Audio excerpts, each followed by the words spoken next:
আম গাছের আমগুলোতে কখন protection bag পরাতে হয় এবং কেন পরাতে হয় এই নিয়ে আজকের ভিডিও।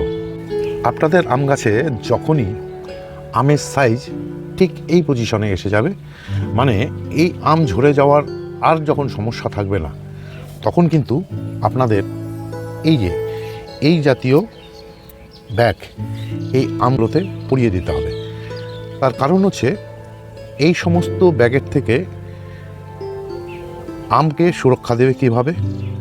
এক হচ্ছে বিভিন্ন পোকামাকড়ের হাত থেকে, মানে যে সমস্ত হুল ছিদ্রকারী পোকা ফলের মধ্যে হুল ফুটে দিয়ে আমকে নষ্ট করে দেয়, সেই সমস্ত ফলে যেমন বাঁচাবে, ঠিক তেমনই বাঁচাবে ঝড় বৃষ্টি, বিশেষ করে শিলাবৃষ্টির হাত থেকে এই সমস্ত সাইজের আমকে কিন্তু বাঁচিয়ে দিতে পারবে।